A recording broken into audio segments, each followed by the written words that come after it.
1 o'clock now. Oh, time. Recording in progress. Welcome, everybody. I'd like to bring the Washoe County Planning Commission meeting to order. It is Tuesday, January 2nd at 6 o'clock. Mr. Secretary, can we have a determination of quorum, please?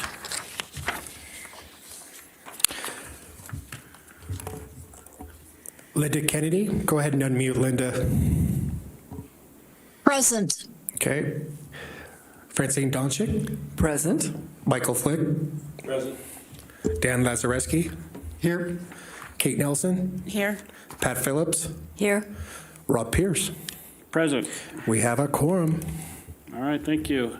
If you all please join us in the Pledge of Allegiance. Thanks. I pledge allegiance to the flag of the United States of America and to the republic for which it stands, one nation, under God, indivisible, with liberty and justice for all. Amen. Can we have the ethics law announcement, please?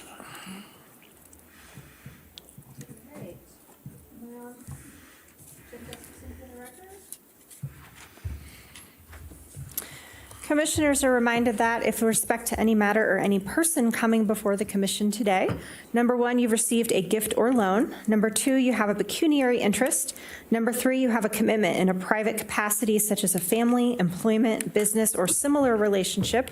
Or number 4, if you've provided representation or counseling before an agency to a person or entity for compensation within the last year on a matter that's being considered here today, please remember to disclose that gift, loan, interest, commitment, or prior representation at the time the matter is being considered. And furthermore, please remember that you must abstain from deliberation or voting on the matter if it's clear that the gift, loan, interest, commitment, or prior representation would materially affect the independence of judgment of a reasonable person. Commissioners are also reminded that under the Planning Commission rules, if you've had any contact outside this meeting with any persons interested in a matter coming before the commission today, you should disclose the nature of that contact at this meeting. And I'm also going to go ahead and read the instructions to provide public comments remotely. This meeting is held in the County Commission chambers, and it's also being held via Zoom webinar. For those of you who'd like to participate via Zoom, please log into the Zoom webinar at the link that's found on the first page of the notice of meeting and agenda. Alternately, you can join by typing zoom.us into your computer browser, clicking join a meeting on the Zoom website, and entering meeting ID 842-7265-9406. Alternatively, you can join by telephone only by dialing 1-669-900-9128 and enter the meeting ID that I just read and pressing pound. Members of the public can provide public comment via Zoom, and to do so, you log into the Zoom webinar at the link on the first page of the agenda and utilize the raise hand feature during any public comment period. For those joining us via telephone only, you can press *9 to raise your hand and *6 to mute and unmute. Thank you. Thank you. Can we have the appeal procedure, Mr. Lloyd, please? Okay, most decisions rendered by the Planning Commission are appealable to the Board of County Commissioners. If you disagree with the decision of the Planning Commission and you qualify as an aggrieved person or party, you may appeal in writing within 10 calendar days from the date that the decision being appealed is reduced to writing, filed with the Secretary of the Planning Commission, and mailed to the original applicant in the proceeding being appealed in accordance with Washoe County Code. Please call the planning staff immediately at 328-6100 for information on the appeal procedure and the application fee. Wonderful, thank you. This time I'd like to open it up to general public comment. Do we have any general public comment? I have no public comment in chambers. I have no hands raised on Zoom. All right, so we'll close the public comment. We'll move it on to item number 6, approval of the January 2nd agenda. Is everybody okay with it? And if so, can we get a motion to accept? Chair Pierce, Commissioner Donchik, I motion to accept. All right, second? Commissioner Lazareski, second. All those in favor say aye. Aye. Any opposed? Aye. All right, motion passes, is set.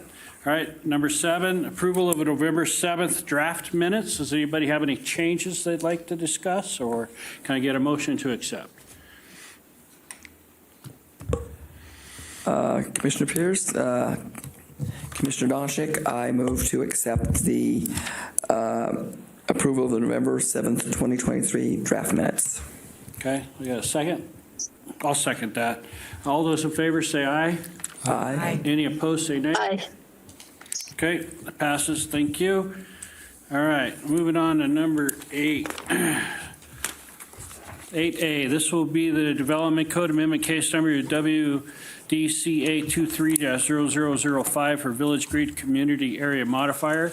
Mr. Lloyd, will you please announce it? Will do, yes. For hearing, discussion, and possible action to initiate an amendment and approve a resolution recommending an amendment to Washoe County Code Chapter 110 in Article 216, the Spanish Springs area, to add the Village Green Community Area modifiers to include provisions related to applicability, exceptions, setbacks, building height, truck delivery areas, utilities, architecture, lighting, exterior sign lighting, parking lot lighting, landscaping, Calle de la Plata and Pyramid Way streetscapes, buffer yards, transportation improvements, and public trail easements, and all matters necessarily connected therewith and pertaining thereto. The adoption of this development code amendment will sunset the Village Green Commerce Center specific plan located on the south side of Calle de la Plata, east of Pyramid in Spanish Springs. The Village Green Commerce Center specific plan was incorporated into the development code via ordinance number 1709, adopted by the Board of County Commissioners on December 12, 2023.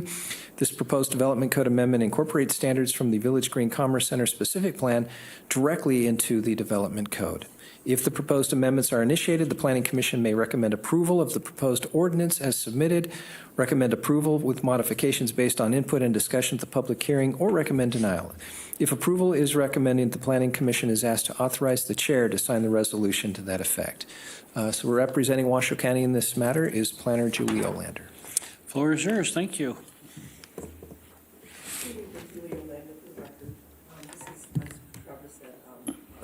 Development code update for the Village Green. Oops. So this is both an initiation and a request to amend the Washoe County Development Code to amend Article 216, the Spanish Springs section, which currently houses 110-216-70, which is specific plans, and to remove the Village Green from the Village Green Commerce specific plan, and to add a section 110-216-71, the Village Green Community Area Modifiers. The Village Green Commerce Center specific plan was added to Article 216 with the update of Envision 2040. So previously, it sort of lived on its own within the Spanish Springs area plan, which was now incorporated into Envision 2040. Right. Oh, went too far. Just to remind some of you who have are not aware of the Village Green plan, which has been around for a while, and I've brought it before you for several times. It's off of Calle de la Plata and Pyramid Highway. It is made up of quite a few parcels. Two of the middle ones are part of the detention center, which is Washoe County's property. And these properties are all zoned I industrial. The overall plan is not being changed. We're just taking the plan and putting it in 216 as a modifier.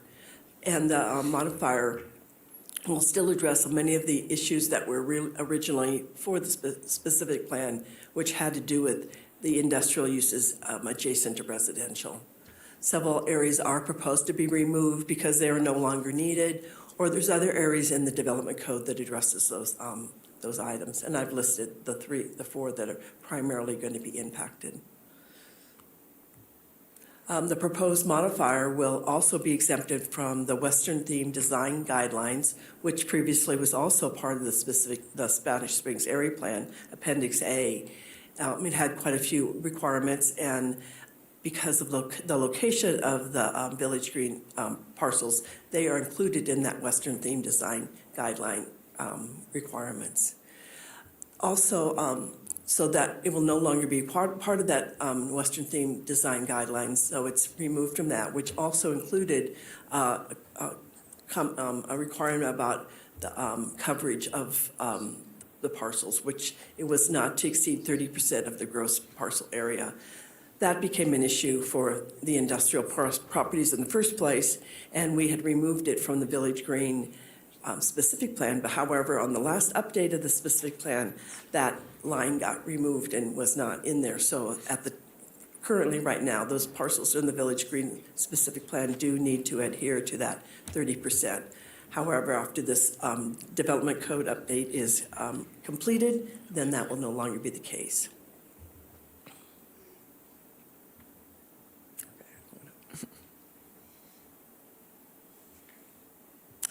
The proposed modifier is similar to what we have in the Wadsworth area, which is the Wadsworth Community Area Modifier. It's sort of a way to handle some of these areas that have specific needs. However, we don't have an area plan any longer that will house those kind of concerns. So the Wadsworth Community Area Modifier is in the Truckee Canyon Area Plan, Truckee Canyon Plan, which is Article 222, and then there's also the Hidden Valley, which is in the southeast Truckee Meadow area, which is Article 212. And you are soon to hear after this presentation the Sutcliffe modifier, which is also going to be located in the Truckee Canyon, Article 222. So with the approval of Vision 2040, the specific plans were incorporated in the development code, as I said, and that is why we are now looking at creating modifiers to help us still have specific plans. However, they will have a place to live also with those requirements easily available for either the planner or anybody that's trying to develop in those areas. The modifier that we are moving forward with basically has some of the same layout that had in the Village Green specific plan, and I just run through this sort of quickly. Shows where the parcels are located, talks about the exceptions, which basically is pulling it out of that Western theme design standards, has setbacks, which is again a very key part of this plan to help with the industrial uses that are adjacent to the residential uses, and then also the height, and the height is also part of that. Was part of that conversation to make sure that there's not a sense of large, tall buildings next to residential. Truck delivery and utilities has some architectural requirements, some lighting requirements, landscaping, 15% of the developed land must be landscaped, has requirements for adjacency to Cali de la Plata and also to Pyramid, so there's a streetscape requirement.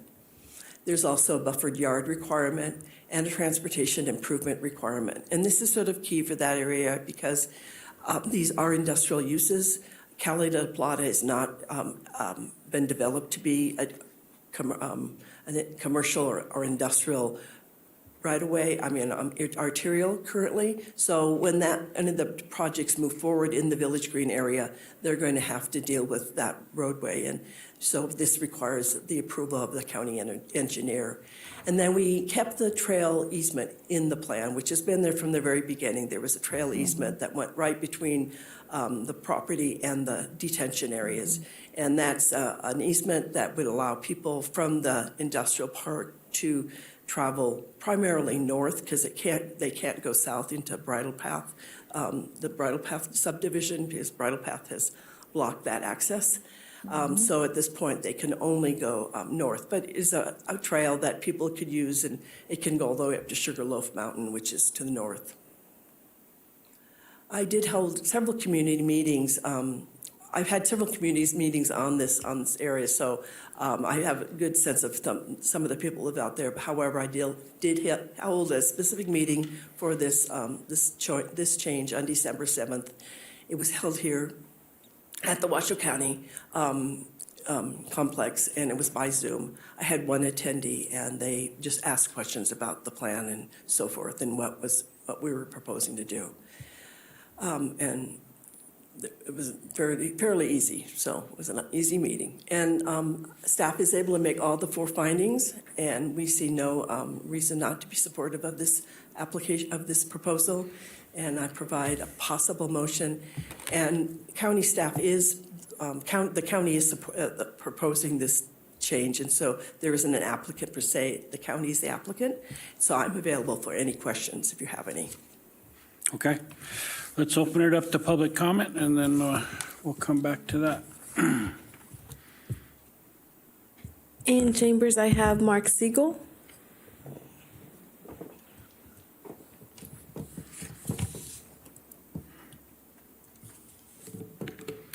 Good evening and Happy New Year, everybody.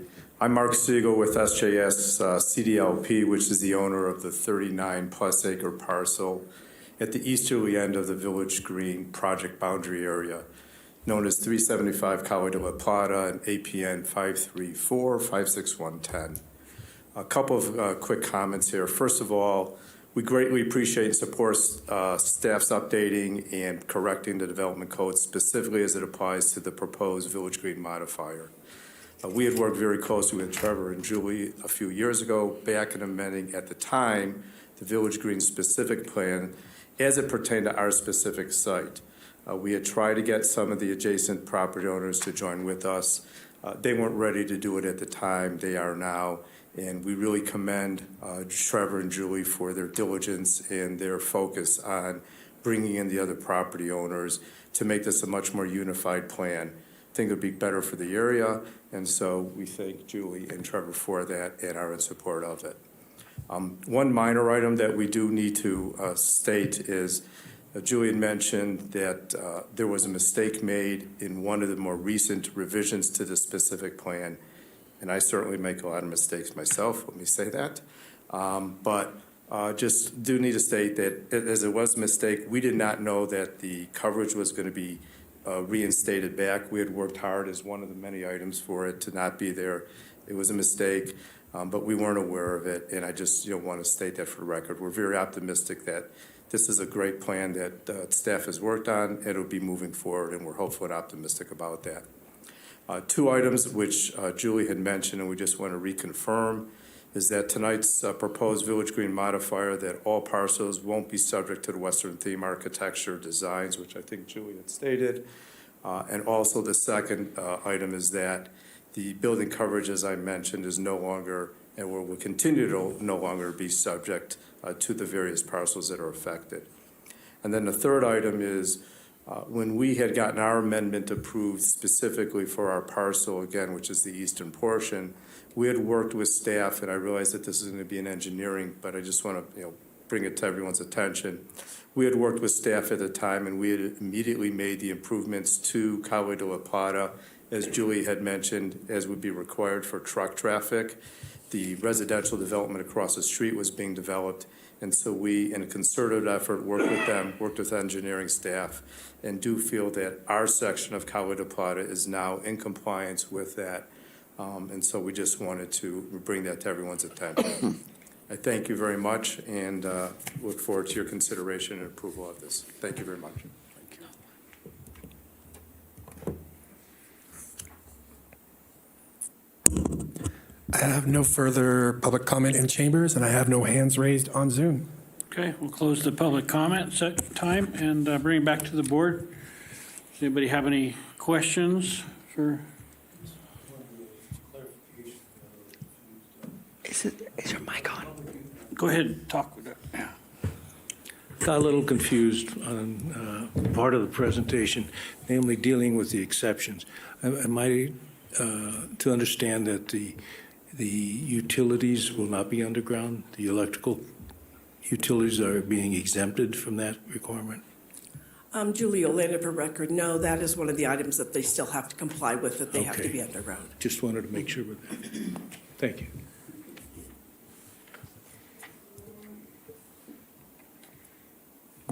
Any other questions? No? Okay, let's bring it back to the board for discussion.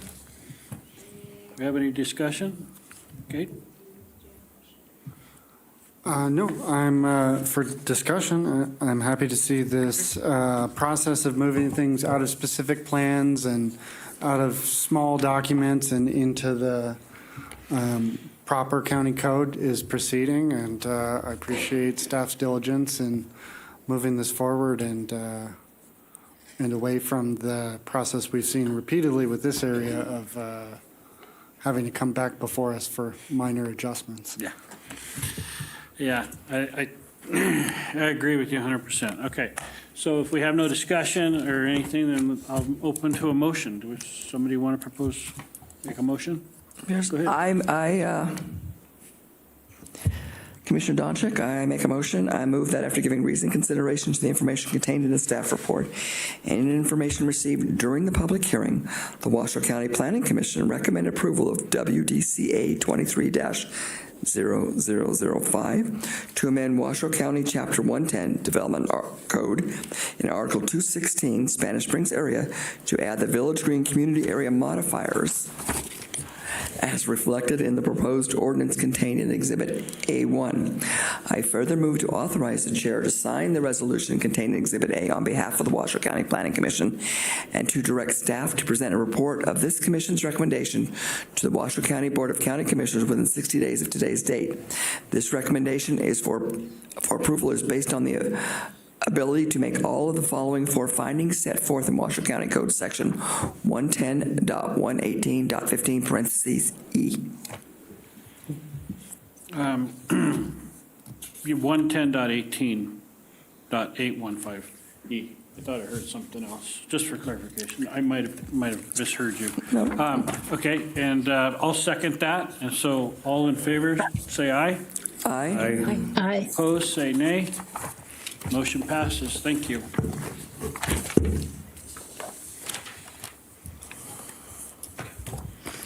All right, that brings us to 9B, Master Plan Amendment Case Number WMPA 23-0003, Regulatory Zone Amendment. Mr. Lloyd, can you please announce that? Thank you. Sure. This is for hearing, discussion, and possible action to, one, approve a resolution to initiate and adopt an amendment to the Truckee Canyon Area Plan, a component of the Washoe County Master Plan, to change the master plan land use designation for 5 parcels, APN 079230001, 03, 04, 07, and 11, from rural to commercial, and to assign a master plan land use designation of commercial to 2 parcels without a current master plan land use designations. Those are APN 079230002 and 06.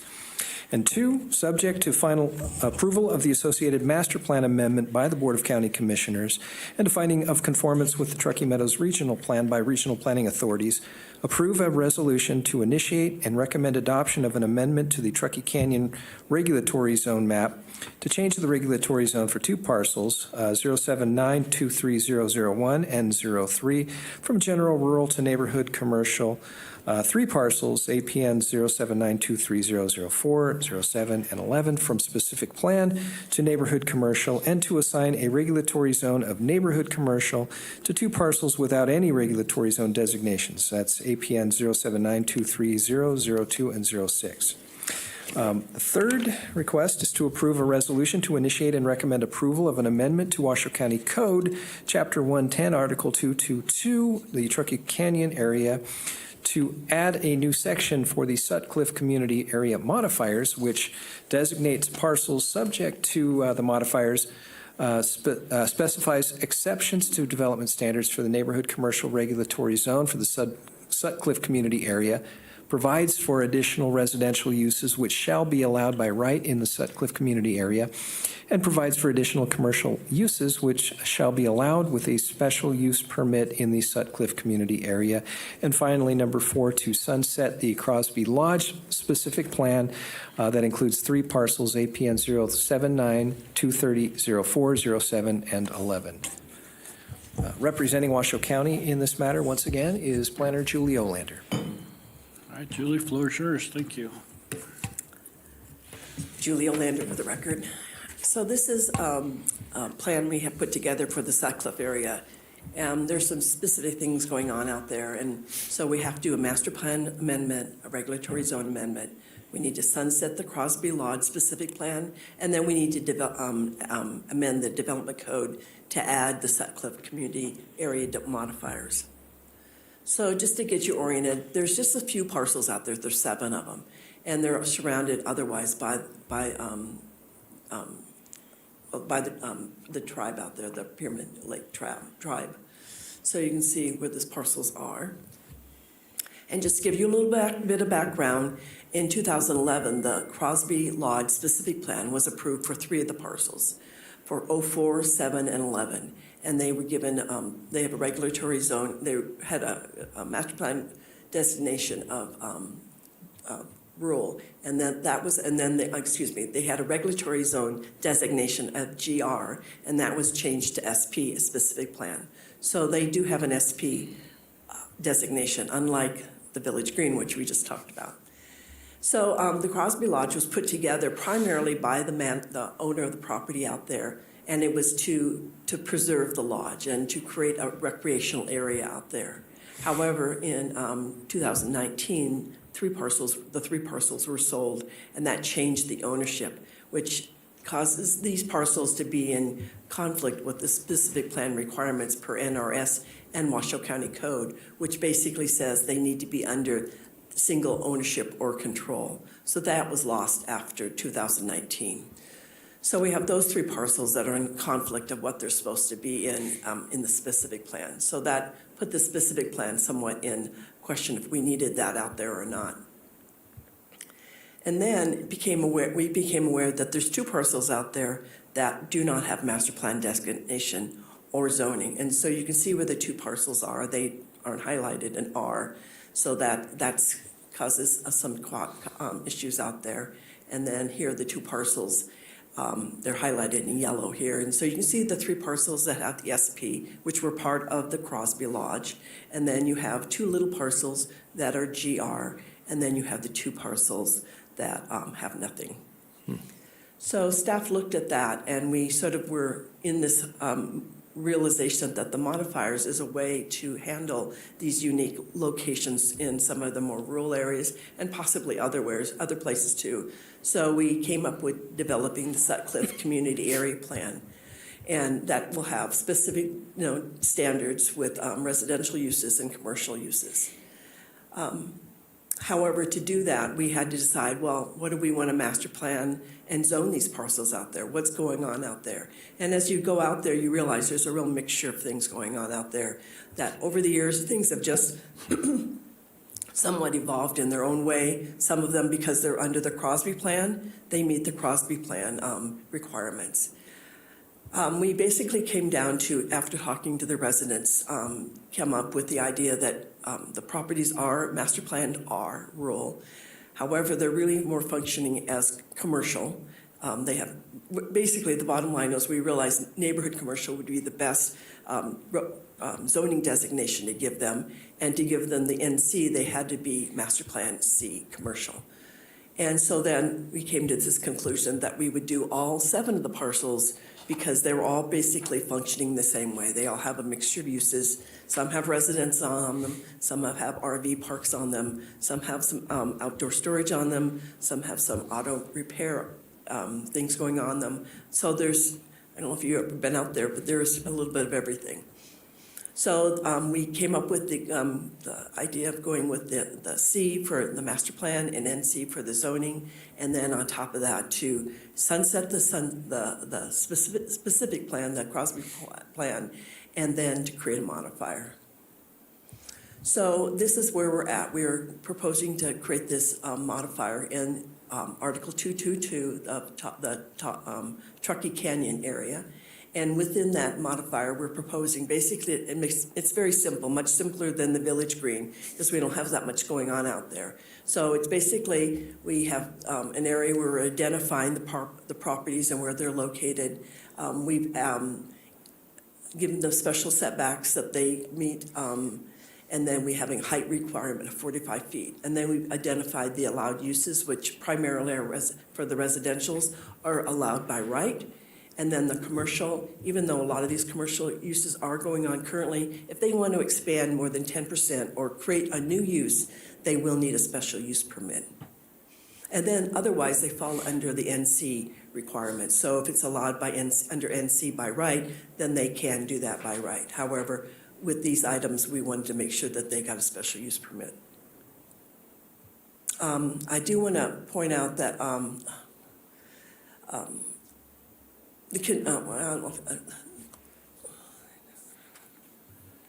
so this is, I'm just sort of going through why we propose to do this. The area has changed out there. This is one of the things in the master plan, what we're proposing. So there has been a change of conditions out there, as I've said, and that 3 of the parcels are no longer, don't function under the specific plan, and then 2 of the parcels do not have master plan designation. And then also, we just want to look at the compatible uses out there. As I said, they are surrounded by the Pyramid Lake Paiute Tribe Reservation, and which we don't have jurisdiction over. And then the reservation has a bit of mixture of uses out there too. They have residential, but they also have the hatcheries out there. So there's some commercial some commercial activity in the area, I believe. And then they have the marina. So what we're proposing to do on the Sutcliffe properties that are within our jurisdiction sort of meet what's going on out there with the neighboring property with the tribe. One of the challenges out there is all these properties, none of them have access to water or sewer. They're all on wells or septic. And then also the access out there is somewhat limited. It's on Route 445, and that's maintained by NDOT, while Sutcliffe Drive is maintained by the tribe. Fire service is also provided by the Pyramid Lake Fire Rescue, so it's also primarily by the tribe out there. So as new development occurs out there, we're going to have to look at that closely to make sure that the uses they're proposing to do can be serviced by the limited facilities that they have out there. I held 2 meetings by Zoom, one on March 8th and one on March 19th. And then we went over the Crosby Lodge plan pretty closely, trying to bring everybody up to speed on what that plan was. Some of the people were not really that familiar with it. I had some of the comments that came up was they had specific uses they wanted to see on the properties, and then they wanted to make sure they understood what properties were included.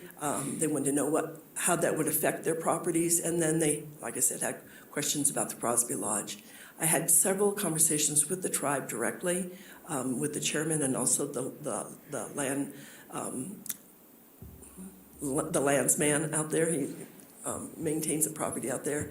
And they've all been explained to them what these proposed changes will do or are going to be, and what they will do or will provide for them. And I really got no pushback, basically, because they saw this as somewhat of an advantage for, 2 of the property owners were really thrilled because currently one of them is trying to get a business license, and because it doesn't have master plan or zoning on his property, he really can't move forward with that business license. And then the other property owners, I feel like more educated on what they can do on their property now, and that also gave them a sense of direction and some confidence of how to move forward. Various agencies did review this application, and any kind of comments were included in your staff report in Exhibit D. Staff can make all the findings, and there are 3 different motions in your staff report to make. Again, this is an application that the county is the applicant on, so there is no outside applicant, and so I'm available for any questions that you might have. Wonderful, thank you. At this time, let's open up public comment. Do we have any public comment?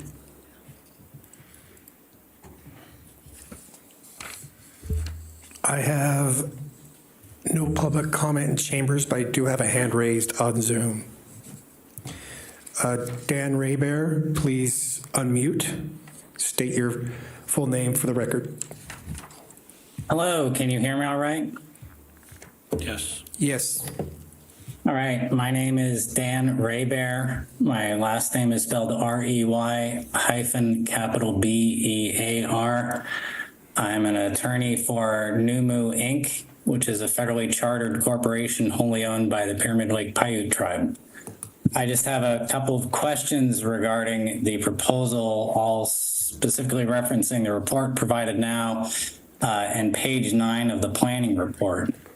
As I understand the presentation today, the current uses, and all my questions relate specifically to the Crosby properties, the APNs that end in 04, 07, and 11. As I understand from the presentation today, all of the existing uses will be allowed to continue without a special use permit unless they change more than 10%. I just wanted to confirm that. Also, page 9 of the planning report references that there are some non-conforming uses, and I wanted to see if those just relate to the APNs that end in 01 and 03, or if that also relates to the Crosby properties. And finally, page 9 of the planning report references that that the assigned master plan regulatory zones don't reflect some of the activities and uses of the parcels in the area, and I wanted to see what activities and uses are not so reflected. Thank you very much. Thank you.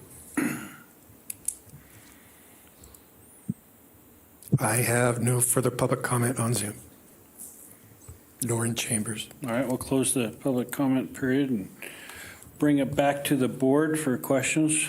Ms. Olander, can you answer those 3 questions? I might have to have him repeat them. I was sort of flipping through my staff report to try to find them. Some of the challenges they have out there is some of the parcels are just really small. They don't really meet any requirements to meet the size requirement of an NC parcel. You have to be at least 10,000 square feet. And I believe there's one parcel that is not that size. And then there's also the challenge that some of the parcels have buildings that are built on the property lines, and so they are non-conforming. And I've spoken to the property owners about that, and so they are the people I spoke to, property owners I spoke to that are the active owners currently, they were all understanding of the challenges they have on those properties. It's not really the properties in the Crosby Lodge; those ones are, I believe, if I recollect right, they don't have any issues with buildings on lodge on property lines. It's the parcels to the west and the very small parcels that have those issues. He is correct that anything that was allowed under the Crosby Lodge is still allowed. I think pretty much is still allowed in general. It's I can't think of anything that was not going to be able to be continued on. And that was one of the things the people out there really wanted to maintain was what they have. They don't want to lose that ability. However, most of the people out there are not looking to expand. They're looking to add some new uses. And so that was where that was sort of the interest of some of the folks out there. They wanted to add some new uses. So the NC allows them to do some different things than they are doing currently. I can't remember if there was a third. Question. Go ahead. Julie, does the non-conforming parcels have non-conforming uses, and do they run with the land if they're sold, or does that non-conforming use disappear? So as long as they don't expand, then we aren't going to make them change anything. The challenge they have is some of those buildings out there are in really bad shape, and so if they take those buildings down, then they're going to have to conform. And the challenge they're going to have is that some of the parcels, and I don't know, can you bring back that one slide that shows the small parcels?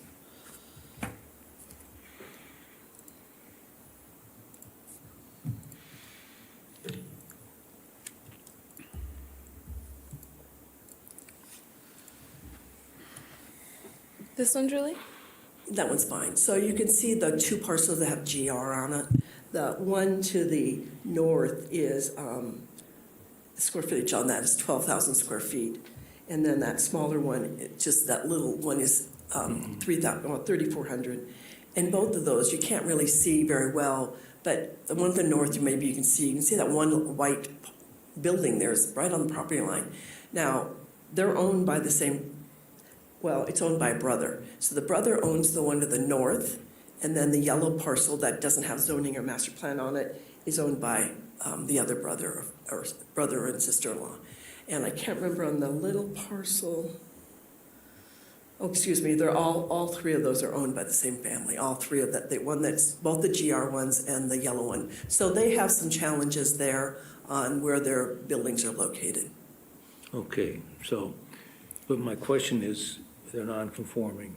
Right. If they decide to, the brothers or the family decide Right. to sell off one or two of the parcels that are non-conforming, does that non-conforming title and use go to the new property owner, or does the new property owner have to bring them in conformance? They only have to bring into conformance when they do any kind of addition, basically, on it. If they're getting any kind of improvement on the house. The uses themselves on those properties, I think, will all meet the Sutcliffe modifiers. It's really the location of the buildings. And I think, I don't know if it's the Doyle family, and I'm not sure if they're going to, they were, at one point when I chatted with them, they talked about just bringing all three of the parcels under one parcel, and that would rectify some of the issues they have there. Okay, thank you. Do you have any more questions? Go ahead. Julie, you stated verbally and in the report that you consulted extensively with the tribe. I noted they didn't opt to give any written comment on the proposal. No, they did not. So the application got sent to them, I think because, I'm not sure if they, we don't always get responses back from different agencies, but they were notified, but they were already somewhat in the loop, so maybe they felt like they were already covered. And again, this does not impact them directly because none of these parcels are theirs. However, they are hoping that one of the parcels that used to be within the Crosby Lodge might be turned over to them. So they're in conversation with those new property owners now. And does this code cleanup smooth any future transfers between privately owned Washoe County land and into the tribal jurisdiction? It shouldn't impact it. If like one of these properties was to be sold to, or I'm not sure what the process is. I think it's more of a transfer or something to the tribe. This would not preclude them from doing that. Thank you. Do you have a question? No? All right. If we don't have any more questions, then I'll bring back to the board for discussion. Do we have any discussion? Go ahead. Commissioner Phillips, I move that after giving reasoned consideration. Go ahead. Yeah, we can take a motion. Go ahead. Okay. That's fine. I move that after giving reasoned consideration to the information contained in the staff report and information received during the public hearing, the Washoe County Planning Commission adopt the resolution contained as Exhibit A to the staff report to amend the master plan as set forth in the master plan amendment case number WMPA 23-0003, having made at least 3 of the following 5 findings in accordance with Washoe County Code Section 110.820.15D. I further move to certify the resolution and proposed master plan amendments in WMPA 23-0003 as set forth in this staff report for submission to the Washoe County Board of County Commissioners and authorize the chair to sign the resolution on behalf of the Planning Commission. Okay. Commissioner Donchik, I second. Should we do them individually, Jen, or can we do them all together? That's at the pleasure of the board, whether you'd like to do individual motions or alternatively, you can do all 4 motions together. It's up to you. Let's do them individually. Okay. All in favor of that one, say aye. Aye. Any opposed? Aye. Okay, that one passed. I'm going to do the next one. Did we have a second for that? Yes, right there. Okay, then I'll move on to the regulatory zone amendment motion, if that's okay. Okay. I move that after giving reasoned consideration to the information contained in the staff report and information received during the public hearing, the Planning Commission adopt the resolution included as Exhibit B, recommending adoption of regulatory zone amendment case number WRZA 2022-0003. Having made all of the following findings in accordance with Washoe County Code Section 110.821.15 (D), I further move to clarify the resolution and proposed regulatory zone amendment WRZA 23-0003 as set forth in the staff report for submission to the Washoe County Board of Commissioners, and authorize the chair to sign the resolution on behalf of the Washoe County Planning Commission. Wonderful. Do I have a second? Commissioner Nelson will second. Okay, all those in favor say aye. Aye. Aye. Aye. Any opposed? Motion passes. And the next one. Who wants to do the next one? Go ahead. I move that after giving reasoned consideration to the information contained in the staff report and information received during the public hearing, the Washoe County Planning Commission approve a resolution to initiate and recommend adoption of Development Code Amendment WDCA 23-0003 to amend the Washoe County Code Chapter 110 in Article 222 Truckee Canyon area to add the Sutcliffe Community Area modifiers as reflected in the proposed ordinance contained in Exhibit C1, and authorize the chair to sign the resolution on behalf of the Planning Commission. This recommendation for approval is based on the ability to make all for the findings set forth in Washoe County Code Section 110.818.15E. All right, we got a second? Second. I second it. All right, all those in favor say aye. Aye. Any opposed? Aye. Motion passes. Let's put on the record who Did we miss- seconded that, because there was two people who. Commissioner Flick seconded it first. Yeah, he got it first. Thank you. So, Yeah. this one, you read that one. This one, Page 7. We still need to sunset the specific plans. Sunset the specific plan? which Yeah. one? Yeah. Can I make a motion?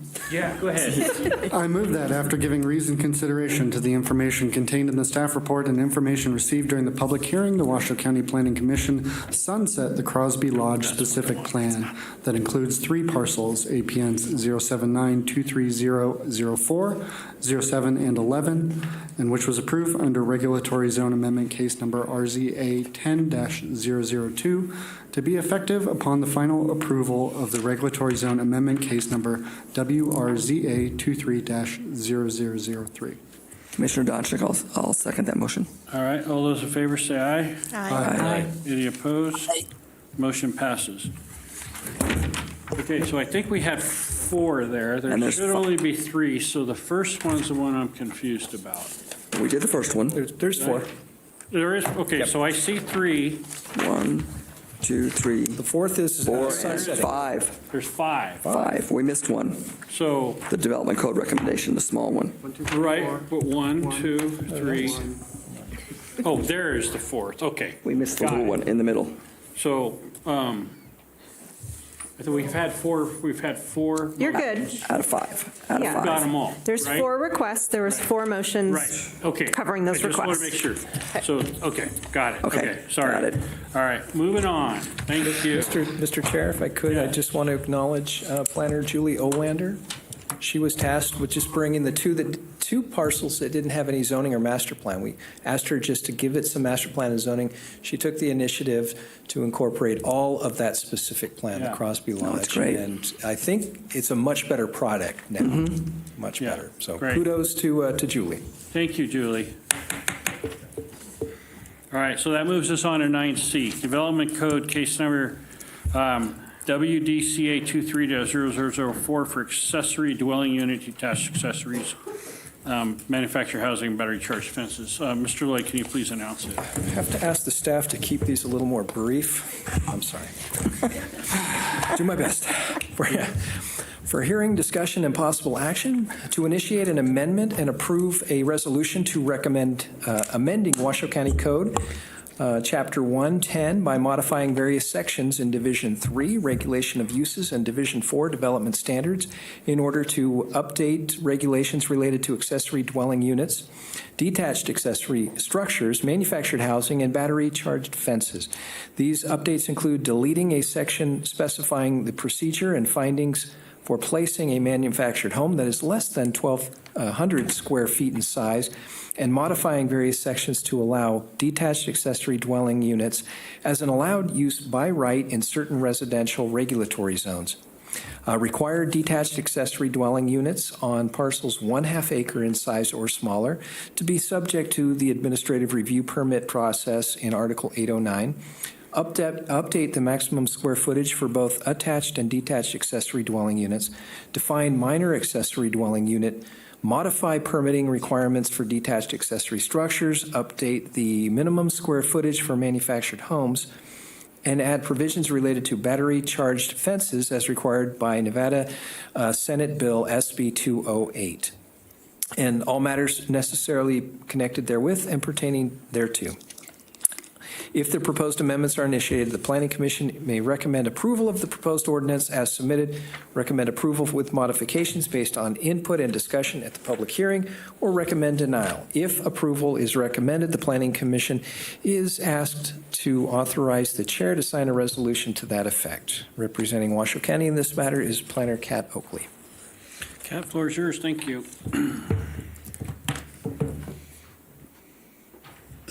What the heck?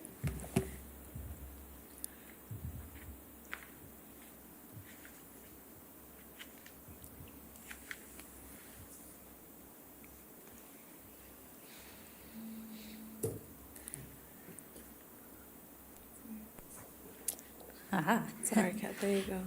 Kat Oakley, Washoe County Planning. So this is another staff-led / Board of County Commissioners initiated development code amendment request. As you can tell from the long title and even longer description, it covers a couple topic areas. So broadly, that's updates to standards and permitting requirements for accessory dwelling units or ADUs, updates to standards and permitting requirements for accessory structures, updates to standards for manufactured housing, and updates to standards for battery charged fences. And those last two are a direct response to some updates to state law. We're just going to go through each of them in turn, starting with ADUs, which was definitely the most interesting topic to the public throughout the public engagement process. To provide some background, as you all undoubtedly know, housing affordability and attainability are right now one of the top priorities in Washoe County. That's as identified in the 2023 strategic plan and also in recently adopted Envision Washoe 2040. There's some infographics from Envision Washoe up there on the slide that just shows that median home value has been increasing at a pace that outmatches the increase in median household income. And so that just illustrates our increasing housing affordability issue. Of course, we expect Washoe County to keep growing, and so that's why it's important to start addressing that on as many fronts as we can, which is why these amendments were initiated by the Board of County Commissioners at their November 14th meeting last year. How do ADUs play into the discussion about affordable housing? Well, the lower development of cost of ADUs tends to make them more affordable. That's according to the Truckee Meadows Regional Strategy for Housing Affordability. And it also connects to one of our 4 cross-cutting themes from Envision Washoe 2040, specifically housing diversity. ADUs are a type of diverse housing that allows for different living possibilities. It supports aging in place, providing a place where people can live on property with their family, separately but together. It diversifies income in neighborhoods, provides economic opportunities to homeowners who maybe are retired on a fixed income and don't necessarily have additional opportunities to develop their property. Supports them and then also supports multi-generational living of all sorts. And also, this is a direct action item in Chapter 3 of Envision Washoe 2040 that directed us to update accessory dwelling unit regulations. Now to get into what is actually proposed, just to state at the beginning that these changes are not applicable to the Tahoe planning area. That was a question and concern that came up during all our public engagement. So this is just going to be down in the valley. The amendments would change the permitting process for detached ADUs where they're allowed in some cases, match maximum sizes for attached and detached ADUs, change the maximum size for the medium density suburban regulatory zoning district from 800 to 1,200 square feet, and create a minor ADU. First, the change to allow detached accessory dwelling units by right in most places, in contrast to what's currently the process, which is an administrative review or a special use permit. When we were preparing these amendments, we looked through the last 4 years of discretionary applications for detached ADUs, and what we found was that of the 55 or so of them that we received, all of them were approved, or rather none of them were denied. And in fact, we really didn't receive any public comment of any kind on most of them. The public comment we did receive was a mix of positive and negative. And so that told us that this is a process that isn't necessarily efficient or having any impact on the end result. And so it was a chance for us to lower the barrier, lower the cost to ADU development without having negative impacts. And so that's why you see the proposed change to allowed by right in most regulatory zoning districts. But we did also want to recognize that on smaller parcels, there's potential for an impact to neighboring property owners. And so in MDS and on all parcels, half an acre or smaller, an administrative review would still be required. Next, the change to match sizes. Right now, for attached accessory dwelling units, there is a different maximum size than there are for detached. They're both accessory dwelling units. We saw no reason they shouldn't be the same, and it was a chance to create more consistency in our code. And so we're proposing to change them to match the detached accessory dwelling unit maximum sizes. One other proposed change is to increase the maximum allowed size for medium density suburban from 800 to 1,200. We saw people requesting towards the higher end of square footage in those zones, and 1,200 is kind of the standard ADU size in this region and in general. And so again, this was an opportunity to provide more flexibility to people and to create more consistency on a regional level. Lastly, for ADUs, there's the proposal to create a minor accessory dwelling unit. This is just a detached accessory dwelling unit that is 500 square feet or less. The reason that we're proposing to create this is because smaller housing units tend to be more affordable. And so if we create it, there's an opportunity to incentivize development of these smaller units. We saw that on those smaller lot sizes, half an acre and smaller especially, but less than 1 acre in general, we saw many less requests for ADUs than on bigger parcels. There are a lot of reasons for this. One of them is the health department's regulations for septic tanks, but we also surmise that there may be site limitations that make it difficult for people to develop ADUs on these smaller parcels, and that's kind of based on the number of inquiries we get on those smaller parcels versus the number of actual applications we tend to see. And so what we're proposing is an incentive in the form of setback reduction in the side and rear property lines to 5 feet for minor ADUs that would provide more flexibility on those smaller lots while being consistent with our setbacks for accessory structures under 12 feet in height, which that requirement would also be in place here. So that's one incentive to provide people to create more flexibility. And then also potential parking reduction incentive that would be at the discretion of the Director of Planning and Building. And so these are the two incentives proposed at this time. As we develop more affordable housing programs, this would be a housing type we could apply incentives to.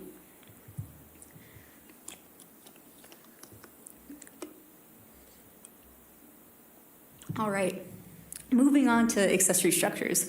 We took a look at this while we were looking at the permitting history for accessory dwelling units. And it's because right now, the maximum size for accessory structures without an administrative permit, which goes to the Board of Adjustment, is based on the size of the main dwelling. The result is that where an administrative permit is required is not very consistent or necessarily logical. For example, two neighbors, one with a 1,200 square foot house and one with a 2,400 square foot house, could both want to build a 1,600 square foot accessory structure, and one would need an administrative permit and one wouldn't. We think there's probably a way to do it that makes a little bit more sense and also, more importantly, gets at the actual impacts that an accessory structure can have, which we think is more logically related to lot size than the size of the main home. And so what we've proposed is to create the discretionary review triggers based on lot size instead, and then also to add some clarity to review considerations when there is a discretionary permit so that we and the Board of Adjustment and property owners have more direction on appropriate permits for those sorts of requests. You see at the top, those are the additional, more specific review considerations for neighborhood compatibility, including things like siding material, roofing material, just kind of being specific about what might impact compatibility. And then also you'll notice a prohibition of reflective siding or roofing materials. That's because we hear concern about the potential for that a lot. And so by just prohibiting it for all accessory structures, we take care of that issue without the need for discretionary review. Below is a table showing the 4 groups of lot sizes. So you've got half an acre or less, half an acre to 1 acre, 1 acre to 5 acres, and bigger than 5 acres. And so the maximum square footage by right would be based on which lot size category a property falls into. We're proposing 2 discretionary review triggers. So the first would be if a proposed accessory structure is less than 50% bigger than what's allowed by right, it would require an administrative review. That is a process that does not go to a board or commission, and so it's a little bit easier, but it still allows us to place conditions to mitigate impacts. So for example, for the 1,200 square foot maximum, you could go up to 1,800 square feet with the administrative review. Any bigger than that, you would need an administrative permit, which is currently what's required for any accessory structure bigger than the main home. Moving on to manufactured housing, this change is very small. It's basically changing one number to another. So in state law, this last legislative session, the minimum size for a manufactured home changed from 1,200 square feet to 400. We are proposing to change our code to match that state law. Other rules about manufactured housing all still remain in effect.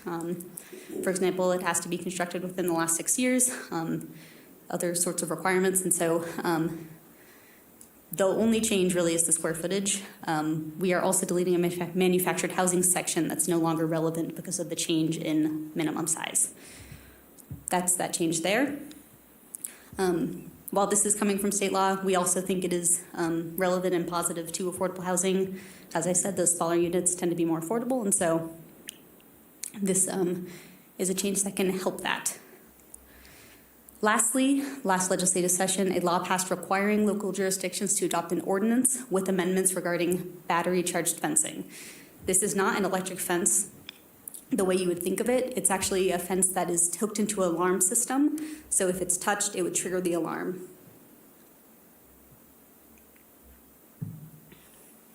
The proposed amendments fulfill the requirements of that state law, and most of the language is pulled directly from that state law.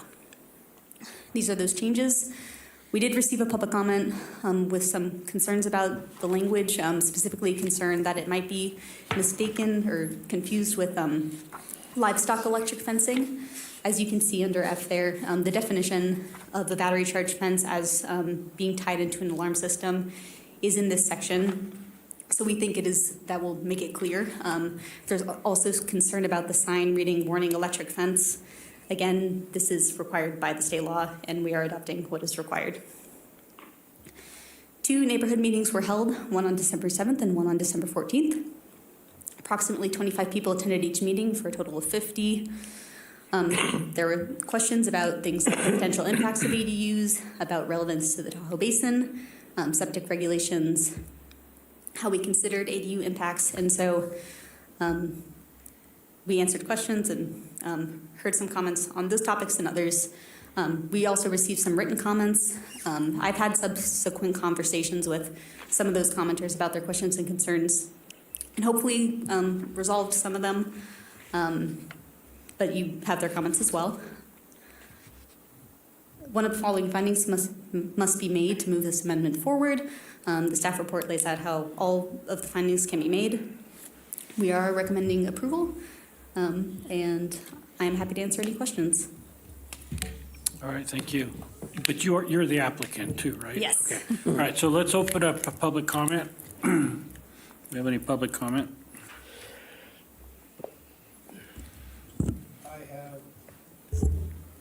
I have no public comment in chambers, but I do have one hand raised on Zoom.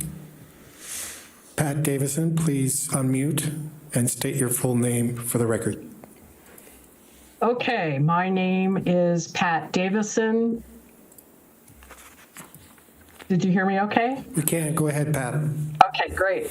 Good evening. Happy New Year, Commissioners. My name is Pat Davison. Thank you for this opportunity to comment on the proposed changes. I did submit a letter with some explanation. I do support staff's proposed changes to the development code. These are incremental changes in hopes of increasing the number of available ADUs for long-term rental. I mentioned the Eddie House News article because it's a recent example of the critical need for long-term stable rental housing. These young people should be excited about what their future holds, but instead they're struggling with the basic necessity: where am I going to live? It saddened me to hear the story, and it's a reflection of the larger problem we have with an affordable housing shortage, which will continue as our population grows. ADUs are only one tool in your toolbox. As I mentioned in my letter, let's monitor what happens going forward. If these changes fall short of any measurable increase in ADUs, some adjustment might be needed. I also talked about promoting these changes, so it wasn't the best kept secret. I would recommend that the Reno chapter of American Institute of Architects, the Builders Association of Northern Nevada, and Sierra Nevada Realtors are directly contacted by the county to notify them, because their members are probably most in touch with homeowners who are thinking of building an ADU.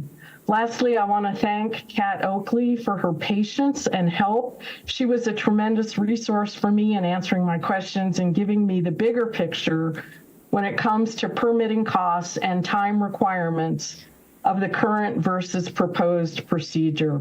That's it. Happy to answer any questions you might have. Thank you. Thank you. I have no further comment in chambers or on Zoom. Okay, we'll close the public comment and bring it back to the board. Does anybody have any questions? Go ahead. Yes, this is a question for staff. Are there any references in here about rentals on these properties? Kat Oakley, Washoe County Planning. A great question, a question a lot of people in the public had as well. In terms of short-term rentals, those are regulated. Those and where they can be are regulated by Article 319. That's not part of these proposed changes. That is something that the Board of County Commissioners has recently directed us to re-look at and bring before you, and I believe that was one of the topic areas, was short-term rentals. So there's no specific reference to short or long-term rental in these proposed changes. It is a topic that would be addressed in the context of the short-term rental ordinance and likely in the not-too-distant future. Okay, go ahead. Commissioner Lazarewski, do we have a definition of reflective? Not that I am aware of. I would suggest that perhaps going forward we look at defining that on some level, because if we're making it specific to you can't have reflective, then I'm not sure. We don't want to leave too much room for interpretation and argument.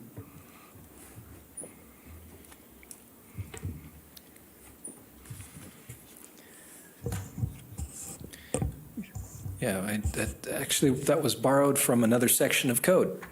In fact, Article 324 provides that very similar language that poles should not be of a reflective material to avoid, being a nuisance. But I understand what you're saying. I don't know that we have a definition in our code, and I think that might be something that we want to look at. Thank you. I got a question for you, Kat. On these accessory dwellings, how many are going to be allowed per lot? I thought I read one. Yes, And one is allowed One is allowed. overall. So you Period. can't have an attached and detached. You can't have a minor and a attached, just one. Just one, okay. Do we have any other questions? Is that regardless of property size? You have 10 acres? Yes, So sir. you'd have to go through a lot split or something like that in order to, That's correct. okay. Okay. All right.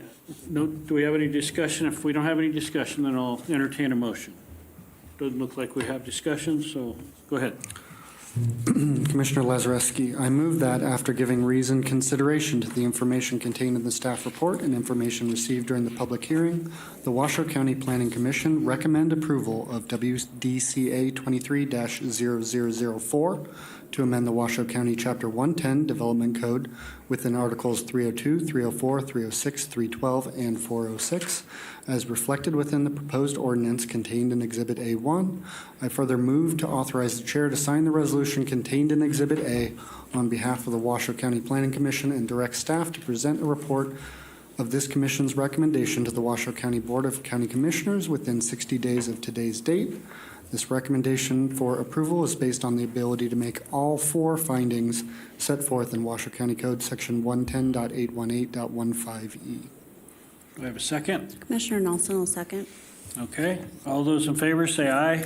Aye. Any Aye. opposed? Motion passes unanimously. Thank you. At this time, we're going to take a 10-minute break. We'll come back at 7:20. Thank you.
We're going to bring the meeting back to order at 7:20. Moves us on to 9D, Master Plan Amendment, case number WMPA 23008, and Regulatory Zone Amendment, case number WRZA 23-0009, Thompson Family Trust. Mr. Lloyd, will you please announce? Sure. It's for hearing, discussion, and possible action to, 1, approve an amendment to the Southwest Truckee Meadows Area Plan, a component of the Washoe County Master Plan, to redesignate 8.36 acres of two parcels totaling 81.83 acres from rural to suburban residential.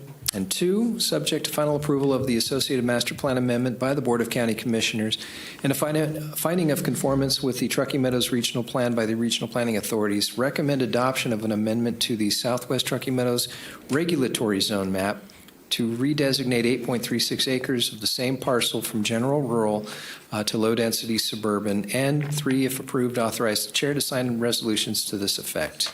Representing Washoe County, once again, is Planner Kat Oakley. All right, Kat, the floor is yours. Thank you. Kat Oakley, Washoe County Planning. As Trevor said, this is a request from the Thompson Family Trust for a regulatory zone and master plan amendment. The request specifically is to change 8.36 acres on 2 lots totaling 81.83 acres from rural to suburban residential for the master plan designation, and then from general rural to low-density suburban for the regulatory zone. The subject site is located in northwest Reno. You can see it's outside of the McCarran Loop on the edges of some existing suburban development in Washoe County, and also right up there close to some public federal land. Closer in, you can see in the overhead, it's there in the foothills, and again, adjacent to that existing development.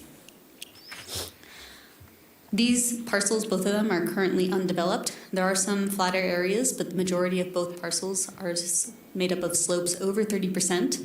They both fall within the West Truckee Meadows Wildland Transition Suburban Character Management Area of the Southwest Truckee Meadows Area Plan, and are currently zoned general rural and designated rural in the master plan. The proposed change would increase the density from 2 units, which is what exists now, to 9 units for the entire 82 acres. Here is where that change would be. So this is the master plan amendment from rural to suburban residential.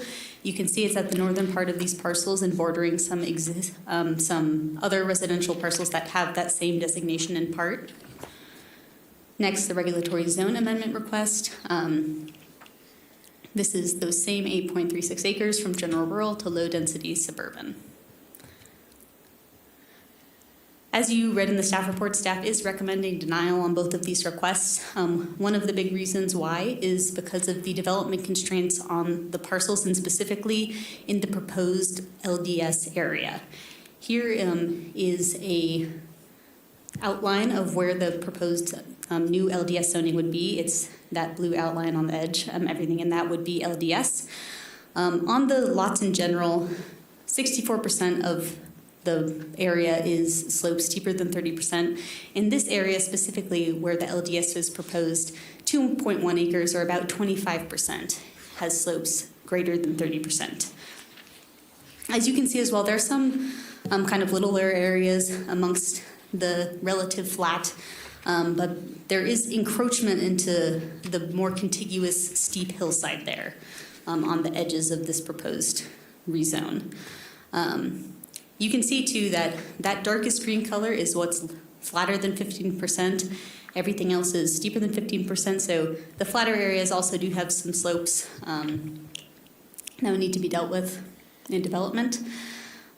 Here you can see the regional development constraints area, and you can see it's that green is constrained, and you can see this request also encroaches onto that area. And this gets at staff's concern about making the finding of conformance with the master plan for both requests. There is a specific policy in the master plan in the land use and transportation element, policy 32.2, that states essentially that the regional development constraints area, or DCA, takes precedence over other designations or policies. And what that says in the regional plan is that it's appropriate for areas with slopes steeper than 30%, and those areas are only suitable for residential development of 1 acre or 1 unit per 40 acres for that density. The concern here is that what is being requested in some of these areas is a much denser designation of 1 unit per acre. The kind of short of it is, from staff's perspective, is that the density requested is too much to be appropriate for this, and that is substantiated by this policy in the master plan, and then also by many parts of the development code. So Article 424, hillside development, indicates that the slopes steeper than 30% are not suitable for development in alignment with our master plan.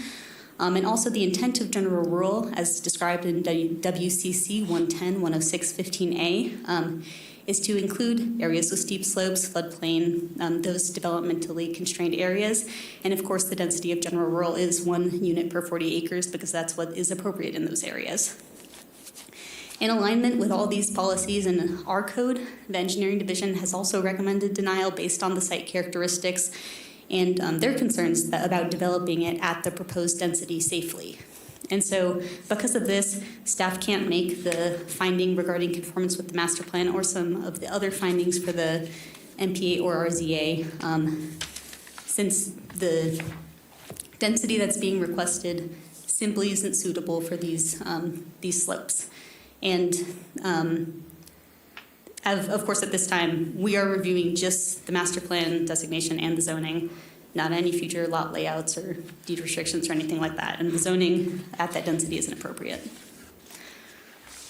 To talk about facilities, water and wastewater facilities and roadway facilities are not currently extended to the project site. There is an approved development to the north, ridges at Hunter Creek, and if it is completed, the facilities would be closer to the project site. Of course, it may be completed, it may not be completed. There are no other plans to extend facilities to that site, and they don't exist there now. The subject properties are served by the schools up there on the screen. The school district didn't indicate any concerns about this request. The increase would be for an additional 7 units of residential density. The Truckee Meadows Regional Planning Agency also indicated some concerns about the water and wastewater facilities not being extended to the project site, and specifically that even if Ridges at Hunter Creek is completed, that they may not be designed to a sufficient capacity to accommodate this additional residential development. And in relation specifically to our finding that we would have to make to recommend approval states that facilities must be available and adequate or planned to be adequate. Staff can't find that they are planned. They might end up there, they might not, but they aren't there now, and so that's why this finding also cannot be made. A neighborhood meeting was held by the applicant on August 28th via Zoom. 2 members of the public attended and asked questions regarding the process, the layout of the future parcels, building pads, and those sorts of things. 34 property owners received notice. Many agencies reviewed this application, and their comments are in Exhibit D. Engineering recommended denial, and planning staff is also recommending denial due to the inability to make all the required findings as laid out in detail in the staff report. And this includes some of the specific findings of the Southwest Truckee Meadows area plan, the relevant of which were included in your staff report. Here are the findings, just to go over them quickly. Consistency with the master plan. Again, this is mostly related to that development constraints area, and the proposed increase in density in that area is in contradiction with the master plan. The land uses are compatible with what's around there, but there is also a part of this finding that states it will not adversely impact the public health, safety, or welfare. As I stated, engineering did comment on this, indicating concern about that, and so this finding cannot be made. Facilities we discussed as well, and it's not the desired pattern of growth because lands steeper than 30% slopes are not suitable for dense residential development. And so zoning them as such would not be consistent with the desired pattern of growth as articulated in the development code and in the Washoe County Master Plan. Very similar findings for the regulatory zone amendment. And there are 2 recommended motions for you, one for the MPA, one for the RZA. The applicant is here and I believe has a presentation, and I'm also happy to answer any questions. Thank you. Is the applicant present? Would they like to make a presentation?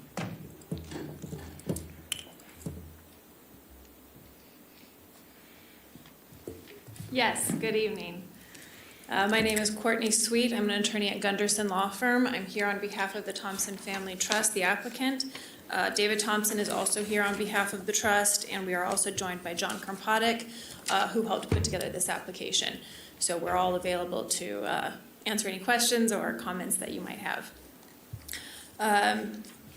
As stated, we are here for a master plan amendment and a regulatory zone amendment. We are focusing only on approximately 8.4 acres of the overall 81.8 acre site. We are looking to move this from a rural, under the master plan, from a rural designation to a suburban residential designation, and under the regulatory zone amendment from general rural to low density suburban. What we're looking for here is just to add a 7 lot residential project, which each of these would have a 1 acre lot with 1 residence on each. That's total out of the 81.8 acre site. As you can see here, this is the location of the site. It is just to the south of the ridges at Hunter Creek, to the southeast of the Michael D. Thompson Trailhead, and to the south of the Collin Ranch area. And what we have highlighted here is the only part of this site that is affected by the application here. It's just the top northernmost few acres of this overall site. As stated, we had a public comment period. 41 notices were sent to the property owners. Of those, the 2 people attended, and staff accurately described the contents of that meeting. Nobody had any objection. There was just a few questions to be answered, things like that, but there was no objection to the proposed amendments there. As you can see, if you're looking at the zoning, where we are right now is the general rural. To the direct north of the proposed site, you already have high-density rural and low-density suburban zoning. And what we would be doing in that 8.3 to 8.4 acres is just tacking on to the low-density suburban that is already in existence from the ridges that's already been approved several years ago. 90% of this site in question remains an open space and would remain with the current zoning of general rural. For the master plan amendment, it's already currently zoned, or currently with the rural designation. Again, you can see directly to the north, you have a suburban residential designation that already exists. That's also to the east of this development. And the area that we are looking to have amended would just be tacking on to the master plan designation that already exists in that area for the Ridges development. What we've put together here is an example to show you how this is just essentially a connection of the development that already exists and has already been approved for the Ridges. This is essentially taking that last flat developable area that connects to the approved Ridges and put 7 more lots there as well. So it's essentially just a continuation of something that has already been fully planned and approved by the Planning Commission and by the county. As you are well aware, the issue that has been come up with in the staff report at length is this issue of the 30% steep slope. And what we want to highlight for you is that that is a small fraction of the area that we're actually looking at for this application. So what you can see here is the entire area of the Ridges at Hunter Creek that again has already been approved, and then our application as well. In the staff presentation earlier, they mistakenly used an old application that had 8 lots. We've amended that in conversation with staff and in this process to have it only be 7 instead. So what you're seeing here is the current application and the current lot plan that we have. And as you can see from this, the portion of each of these planned lots that has that 30% slope is no greater or no different than what you see has already been approved for the Ridges. Again, 25% of the area that is the subject of this application has that 30% slope. But of those 2.1 acres, 1.9 of them will be deed restricted. So the only 2.2 acres of this entire area that is the subject of this application is going to be graded of that 30% slope. It's only 0.2 acres that we're actually looking at That's 2.4% of the zoning area and less than 1% of the entire site that we're talking about here. So this is a tiny, tiny, tiny fraction of the area that we're asking to be amended that actually has that 30% slope that would be affected by any sort of grading whatsoever. And again, as you can see in the ridges at Hunter Creek that's already been approved, there is substantial amount that has that same 30%. The 52 lot Ridges project has 15 lots that have 30% slope in them. Again, this is only 7 that we're looking at here. And the real question here is not, is there any red in these lots? Is there any 30% here? It's how is that going to be managed? And this is the same thing that happened in the Ridges project. The Planning Commission at that point looked at this and said, are the developments going to get into that 30%, or is it going to just focus on the flat area that can be developed and leave the 30% slope undisturbed? What we have planned here is a no disturbance zone that would cover the vast majority of that 30% slope. You can see here also, in an attempt to address the staff's concerns, we put together plans that would show the building sites for each of these proposed buildings. So we can show we truly can build houses in these areas that has nothing to do with the 30% slope. And to make it even easier to visualize, we overlaid that red portion, which is the 30% slope, with that last map that you saw. So you can see those shaded areas, the overlay in what is in the 30%, which is in red there, there's just no overlap. We're avoiding it and we're putting no build zones on it. So there is simply no overlap other than that small fraction of a percentage. I think it was 0.2 acres that we talked about earlier. That is the only part of the 30% slope that is going to be affected by this development. The rest of it is not touched by our plans here. One of the other issues that staff mentioned was that engineering stated that they didn't think that it could be developed safely. If you look at, I believe it's page 31 of the staff report, the engineering pointed out their concerns were that the proposed street exceeded the maximum allowable slope and proposed lots would not meet maximum driveway slopes. Those are not issues for zoning. Those are issues that would be addressed when we are at the next phase of this development here. So it's certainly something that we would be able to address at that point. It's not a zoning issue and it's certainly not a safety issue. It's just something that when we get to the point of putting in the roads and putting in the driveways, we'll address it and make sure that the safety is addressed. So engineering's concerns are not about safety of building in general. All they've stated on page 31 of the staff report is wanting to make sure that the roads and the driveways meet the appropriate slope requirements, which they certainly will at that point.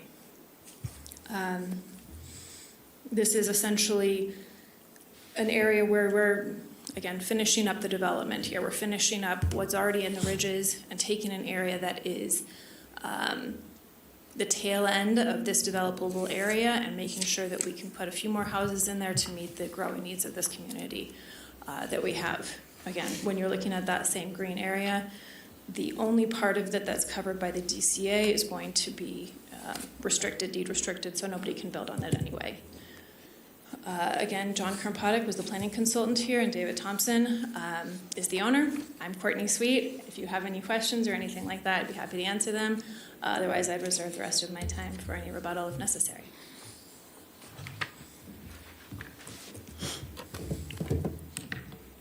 All right, let's open up public comment right now.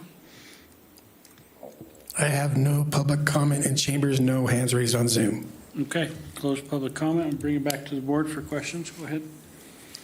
Commissioner Phillips, I have a question to staff.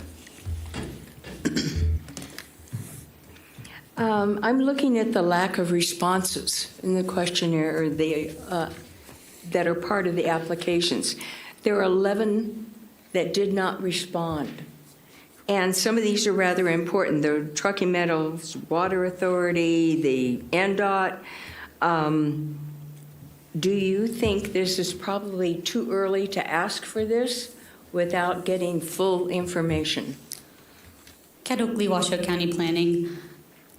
Other agencies sometimes respond, sometimes they don't. It's generally our practice that if they don't respond, we infer that they don't have any concerns, and if they did have concerns, they would have responded.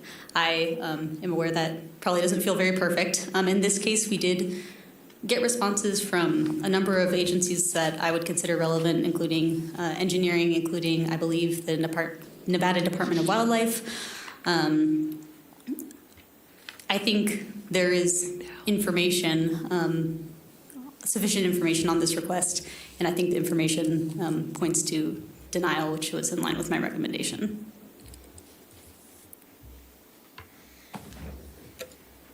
Do we have any more questions? Go ahead. Commissioner Lazareski, question for the applicant. Whoever would like to speak to it once I ask it, I guess. It seems pretty clear that feedback received from planning staff and engineering, one of the primary issues, not the only one, is with the slopes included in these smaller parcels. Is there a reason that you can give us why you didn't redraw this just to include the lower sloped areas within these proposed parcel areas?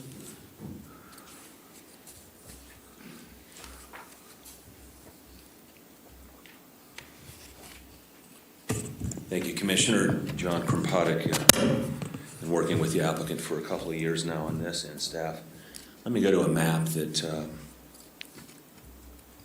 is the most comprehensive to respond to that question. Can you go to the PowerPoint, please?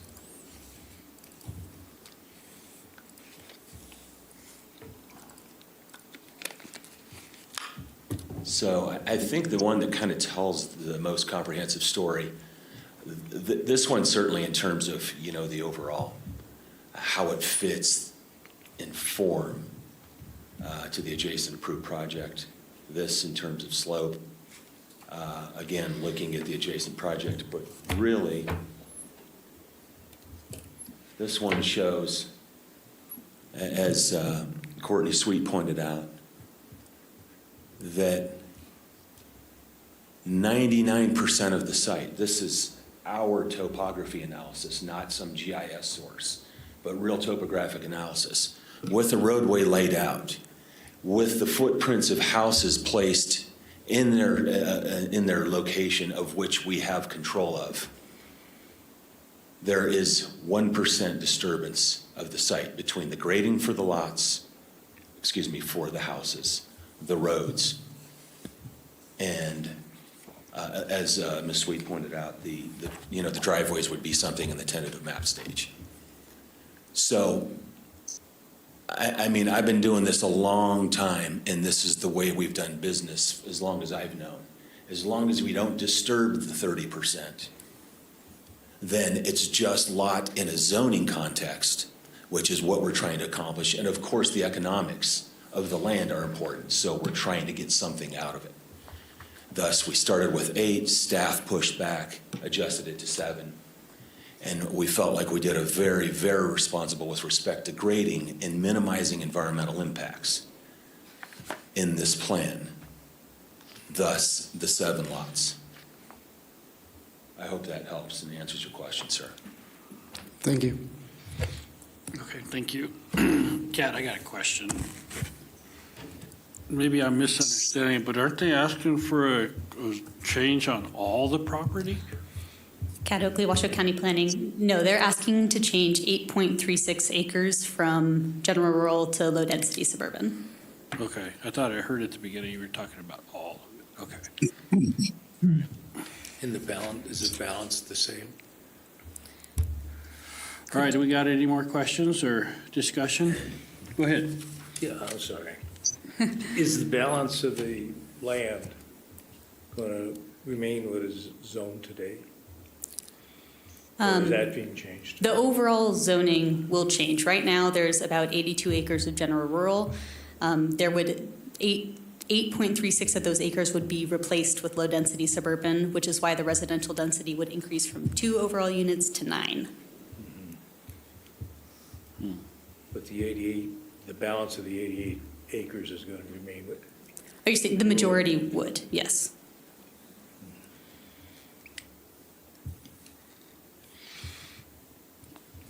So this is Rob. So so the county doesn't think that it can be safely built on. Is that a correct assumption? That is, yes, that is part of the conversation, and that's based on discussions with engineering and their comments. Really, there are policies in the master plan and sections of the development code that state very clearly that slopes steeper than 30% aren't suitable for residential development at the density that is being requested.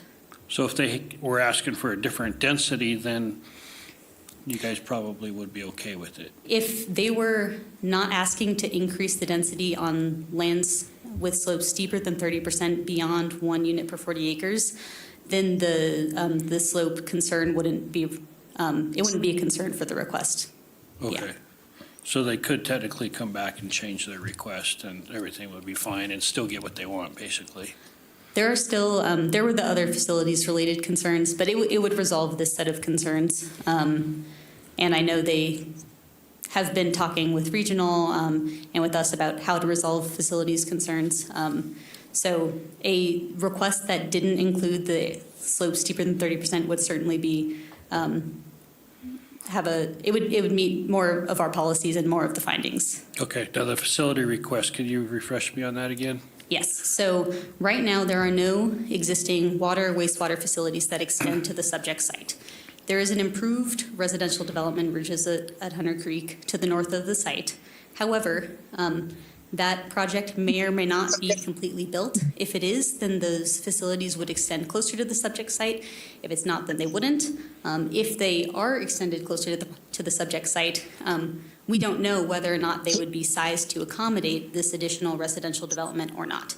And so the finding that has to be made related to facilities is that they are present and sufficient or planned to be present and sufficient. And so that's the finding that we have trouble making because there's no plan.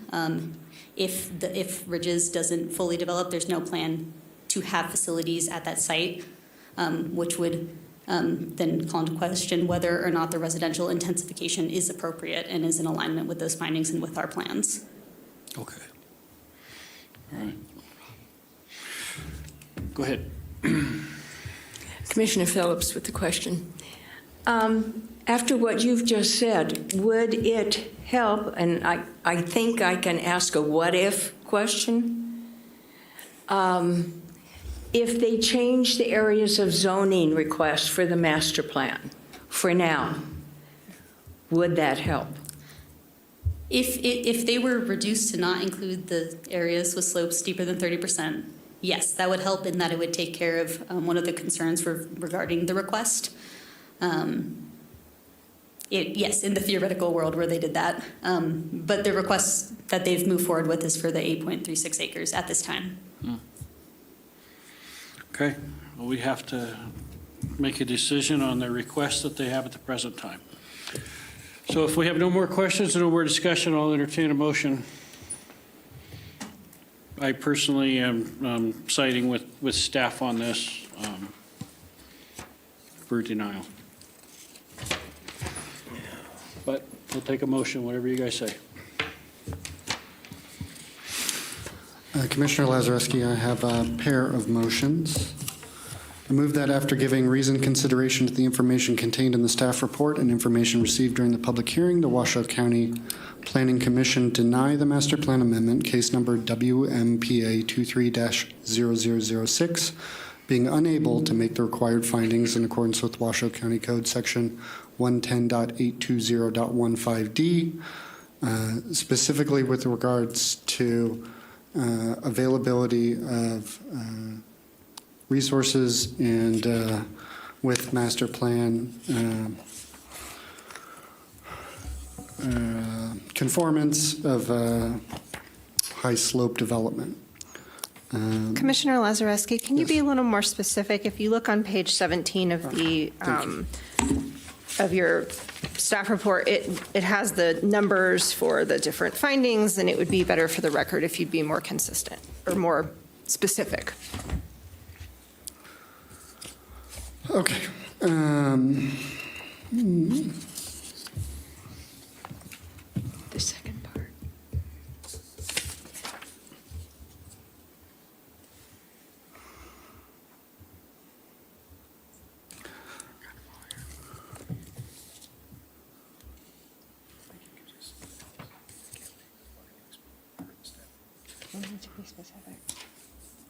I cannot make finding number 1, that is in substantial compliance with the policies and actions and programs of the master plan and regulatory zone map.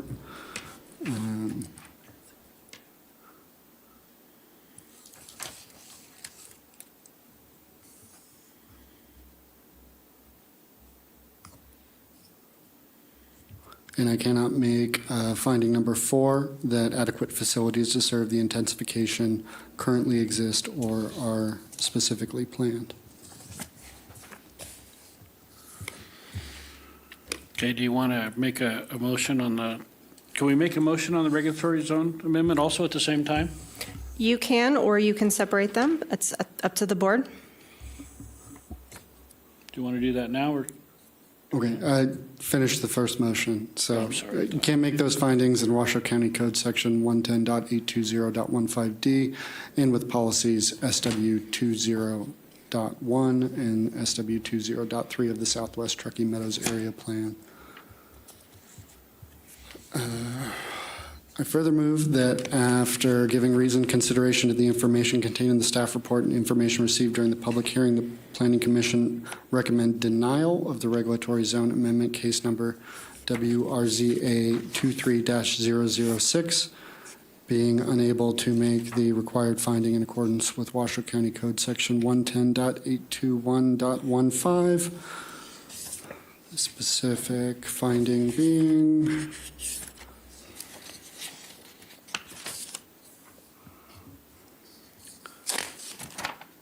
number 1, consistency with the master plan, and number 4, availability of facilities. Okay, this is Rob. I'll second both of them. So we're going to vote on both of them at the same time. All those in favor say aye. Aye. Aye. All those opposed say nay. And that's for both of them. All right, they're both denied. Okay, Jen Gustafson for the record. So I do want to just make sure that for our motion purposes, for those of you who are voting in agreement with Commissioner Lazaresi's motion, the assumption is that you agree with all of the findings that he said he cannot be made. If there is anyone who has different findings, I'll read you what our development code states. If there is disagreement on the reason for denial or which findings cannot be made, each commissioner should comment on the reason and state which finding he/she cannot make.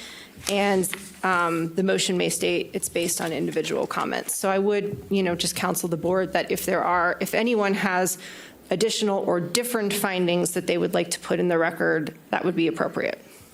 Commissioner Nelson, I would like to add for the master plan amendment, I cannot find number 1, number 3, number 4, or number 5. And for the regulatory zone amendment, I cannot find number 1, number 3, number 4, or number 6.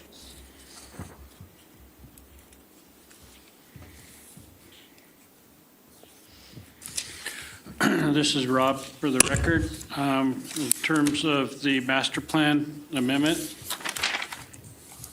I cannot find 1, 3, 4, or 5 also. And on the regulatory zoning amendment, I cannot find 1, 3, 4, and 6 also. Oh, and 5, sorry, no adverse effects. Does anybody else have anything to add to those? Commissioner Donchak, I'll just say under the master plan amendment, it'd be 1, 3, 4, 5. And then on the regulatory zone amendment, it'd be 1, 3, 4, 5, 6.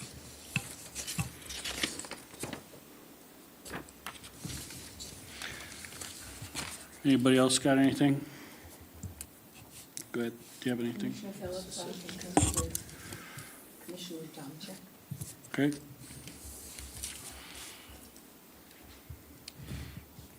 Anybody else have any comment? Go ahead, sir.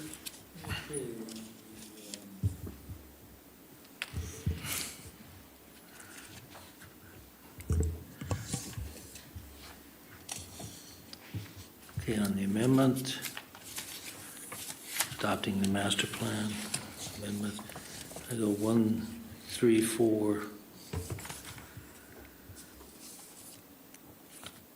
1, 3, 4. Now the regulatory.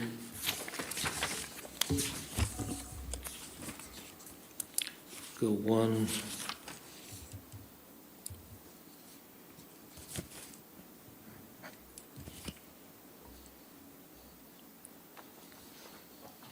Three, 5, 1, 3, 5. Okay. Linda, do you have anything to add?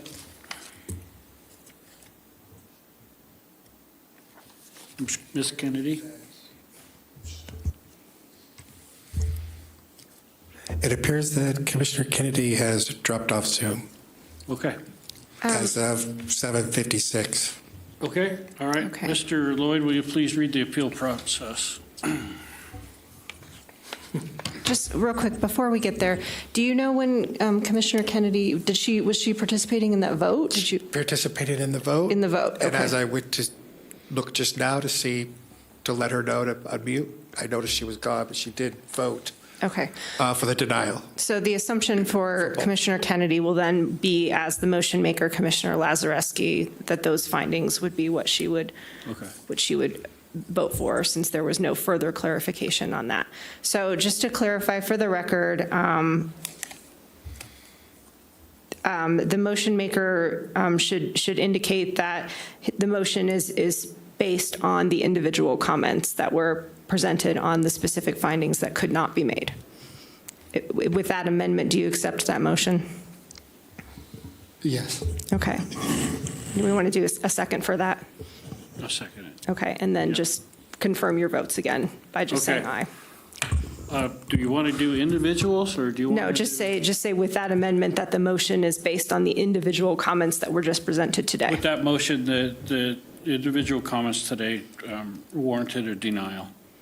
Okay, and then, so that would be the motion for everyone to And vote so- on that again.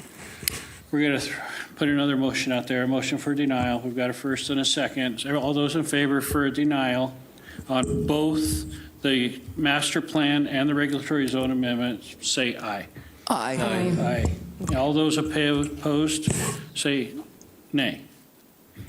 Okay. Okay, thank you for that clarification. That's based on the individual comments that were presented. Thank you. Yes, individual comments presented. Okay, now, appeal procedure, please. Thank you. Most decisions rendered by the Planning Commission are appealable to the Board of County Commissioners. If you disagree with the decision of the Planning Commission and you qualify as an aggrieved person or party, you may appeal in writing within 10 calendar days from the date that the decision being appealed is reduced to writing, filed with the Secretary of the Planning Commission, and mailed to the original applicant in the proceeding being appealed in accordance with Washoe County Code. Please call the planning staff immediately at 328-6100 for information on the appeal procedure and the application fee. Okay, thank you. All right, that moves us on to number 9, Chair and Commission items, future agenda items. Does anybody have anything they want to see? No? Okay. Request for information from staff. Do we have any information requests? Okay. Report of previous planning commissioner items. I have a few to report on. On December 12th, the County Commission adopted the Envision Washoe 2040 master plan update, and that will be going to Truckee Meadows Regional Planning at the end of this month for a final conformance review, and at that point, assuming it goes well, it will be adopted. Okay. Secondly, let's see, the Wood Creek Development Code Amendment that this board heard back in November is actually scheduled for the January 23rd Board of County Commission meeting. Also, the County Commission at their December 19th hearing, they gave direction to staff to bring forward some amendments to the short-term rental development code.